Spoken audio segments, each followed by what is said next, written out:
দ্বীপ প্রকাশনী থেকে, বইটির নাম আমার শিকড়ে জল দাও। ইতিহাস বিজড়িত হলদিয়া শিল্পনগরী নির্মাণের পুরোধা প্রাক্তন বিধায়ক, সাংসদ, শিক্ষাবিদ, বর্ষিয়ান ডক্টর লক্ষণচন্দ্র শেঠ হলদিয়ায় গড়ে তুলেছেন বিশাল শিক্ষাতীর্থ। তার প্রয়াত স্ত্রী, কবি, রাজনীতিবিদ, পত্রিকা সম্পাদক তমালিকা পণ্ডা শেঠের সহযোগিতায় গড়ে ওঠা Shikshatirtha Haldia institute of health sciences campus college city eye care কমপ্লেক্সে অনুষ্ঠিত হল 21তম বিশ্ব বাংলা সাহিত্য সংস্কৃতি উৎসব 2025। সূচনা করেন শিক্ষাতীর্থের প্রাণ পুরুষ ডক্টর লক্ষণচন্দ্র শেঠ। উদ্বোধনী অনুষ্ঠানে ছিল চাঁদের হাট। উপস্থিত ছিলেন অভিনেত্রী সাবিত্রী চট্টোপাধ্যায়, সাহিত্যিক শীর্ষেন্দু মুখোপাধ্যায়, লেখক সাংবাদিক রঞ্জন বন্দ্যোপাধ্যায়, সাঁতারু বুলা চৌধুরী, কবি চিত্রা লাহিড়ী, শ্যামল কান্তি দাস, সাহিত্যিক অমর মিত্র, রামকুমার মুখোপাধ্যায়, স্বপ্নময় চক্রবর্তীরা।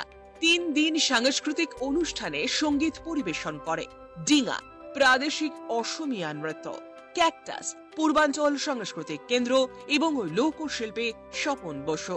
অনুষ্ঠানে বেশ কয়েকজন গুণী ব্যক্তিত্বকে সম্মানিত করা হয়।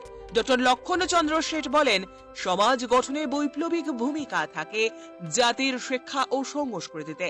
যেসব শিল্পী সাহিত্য সাধক তাদের লেখনীয় তুলির জানে এক সাংস্কৃতিক দায়বদ্ধতার পরিচয় রাখছেন, তাদের কয়েকজনকে আমরা সম্মানিত করে নিজেরা গৌরবান্বিত হচ্ছে।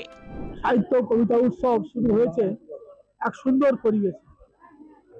এবারে বহু শিল্পী কবি তারা এসেই গেছেন।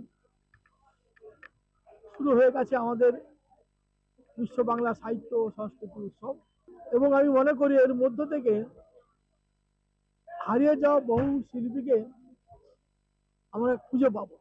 এই জায়গাটা আমার তো পরিচিত, আমি এর আগে অনেকবার এসেছি, আমার ভালো লাগে। আর লক্ষণবাবুর অনেক এসে আমি এসেছি, কলকাতায় একবার পুরস্কার দিয়েছিলাম, এখানেও এসেছি, আমি ওনাকে চিনি না। সেখানে যে পার্থক্য তাতে 1 বছর লাগবে বলতে, সেটা কি বলবো? কি পার্থক্য আপনি জানেন, আমি জানি। আর সাধারণ মানুষকে বার্তা দেবো আমি কেউ নই, আমি একজন সাধারণ শিল্পী। বার্তা আমি দিতে পারি, যারা দেবেন তারা দেবেন, সেই বার্তা আপনারা শুনবেন, মিলিয়ে নেবেন যে তাদের কথা ঠিক কিনা। Bureau report, channel 10।